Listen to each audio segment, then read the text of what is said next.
perform, you're gonna get signed. I never fell into that. Yeah. Pay $150, $300. I think radio is really the last thing, like in any campaign. Because Spotify is the new radio. Spotify is radio. So if your song isn't reacting on Spotify, it's not going to react on the radio.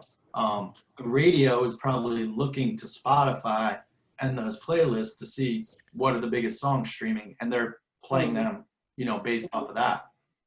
So top four, if you have a record, Spotify. Yes. Yeah, exactly. I think if you have a record that you feel is working in the street and, you're seeing some reaction as well on Spotify, then if you have some money, you can invest in a radio campaign, but it would be targeted at mix shows for your, 1 a.m. DJ. And you don't have to pay one DJ $4,500. You could take the $4,500 and, put it into a radio package where there's a mix show radio guy who has all those connections and does that for you. So you're paying the guy for the connections and he's placing it. Yeah, and that's what I've been trying to do, but a lot of people be lying about that part. Oh, I'm this company. You could Google, like I told you, what I'm going through right now with Galactic Music. I got scammed by them. Technically off the Uzi song, but yeah, I mean, again, I would just hold off on the radio. I don't think I think it's the last thing. If your record is moving on Spotify and you're getting into some really big Spotify playlist, then it's like a conversation. But up until that point, radio doesn't matter. So I have a question, Eric. What about for those artists who like to go to a lot of events and perform, and they see that Hot 97 is going to be there, or 105.1, for New York artists, and they're hoping to get a shot to speak with that one artist or that one radio personality or something like that. Like, should they even entertain that at this point, or should they just start building on their own careers themselves through streaming and other distribution platforms? Yeah, I mean, I think if you have the money and again, you want to connect with those kind of people and be in front of them and have conversations with them, the value's there. Some of these conferences also have really great educational panels and conference, situations. So you can actually sit in and learn stuff too, on top of that money that you're spending. It might be part of the package where you might get a badge, like at South by, if you're performing, you also get a badge where you could go into the conference center and listen to everybody speak. So there's an education component there too, that you can learn stuff about the business. And then accessibility, again, if you're fortunate to go up to one of the panelists, you can spend some time, talk to them, get their contact information. That goes a long way. It's very important. But a lot of times it depends on the level you're at as an artist, because, if you're just starting out, you have one song out, and maybe it's great. You're going to a festival to get that conference education perspective. But if you do talk to, an A&R, it's great you have established that relationship. But when they say, oh, send me music, and you don't have anything to send them, you kind of missed your opportunity. So I think it's why it's really important about timing meets preparation.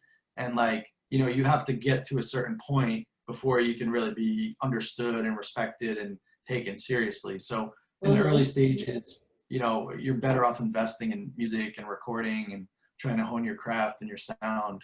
And then I think once you have, some songs out on SoundCloud and stuff, and, maybe they're streaming in a couple thousands or 100,000s, there's some real evidence there that you're doing your thing. And then invest in yourself, go to these conferences, learn more about the business, sit in these, on these panels, and then approach people where you can actually then say, hey, I dropped a track last month, in 3 weeks, it's gotten 50,000 plays. Like me as an A&R, it's wow, in 2-3 weeks, that's a good trajectory to, build off of. So I think it's all a timing thing, and you just gotta, know when to strike, but focus and invest in yourself first and your music. Okay, so now I know you work with Yo Peep This. Can you explain that? Yeah, so Yo Peep, this is like an artist management and artist A&R development arm that I created.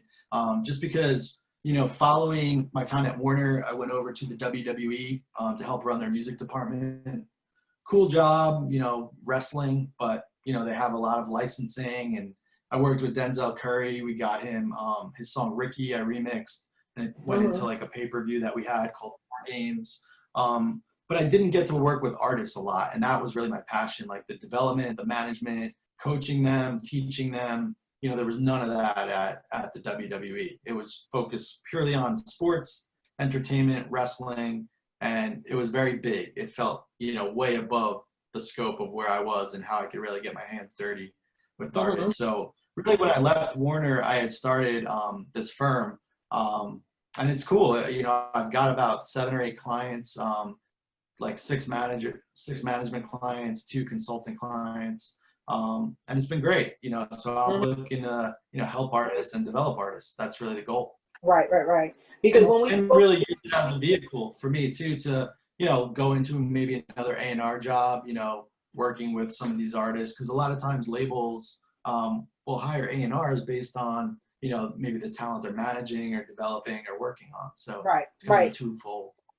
Right, that's what I was about to say, because we spoke on that. If you have an artist that's coming up and they have potential to be the next, the baby or whoever it could be, then that allows you to get into certain doors that otherwise most people wouldn't be able to get into. Okay. Yeah, and like, you know, leading up to this point, I've had like a ton of conversations with label presidents, and, you know, I know all the A&Rs and stuff like that. They're my peers and colleagues and friends. So, you know, it was like a natural evolution of what A&R really is now too, because a lot of times from an A&R standpoint, the momentum and the push for these artists, and then the label just kind of comes in and like scoops them up. So I really wanted to get in there and like show, you know, everyone what I could do and like develop artists and take it to that next level. I've always been early, you know, I'll put it that way. Okay. All right. So I think we're ready for the battle. Awesome. And I'll just share my email too. So, you know, you guys can reach out. It's just Eric, ERIC at yopeepthis.com. And you guys hit me up. Eric's Instagram and Yo Peep This information is all on the post. So if you need, you can get down that way as well. Nimrod, you ready? If you ready? Yo, Eric, you on IG, right? I am, yeah. Okay. I'll make sure I get that IG. My battle tonight. Yeah, it's just my name. Just my name. All right, I got you, Eric. Thank you, Eric. Listen, I appreciate you. Just the wisdom. Some of these things I knew, and but I just needed to be confirmed on a lot of them, because I know which way certain business run. Like I said, I've been around. So, but just to hear the confirmance from you means a lot. Appreciate you. And Kim, I appreciate you for having me. The experience that you have, man, is like so vital, you know, to the artists that you're working with, and just, you know, what you've seen and how you've gone through it. You know the game. Oh no, yeah. Most of the people that I know, they know what they're talking about. They know what they do in their experience. So they're just waiting for, you know, someone like you, Eric, that going to take them to the next level. But Eric, can you put your information in the chat just so everybody can have it? Oh yeah, I'll just type it right here. Definitely.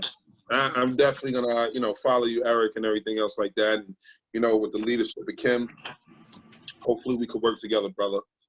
So absolutely, yeah. Looking forward to it.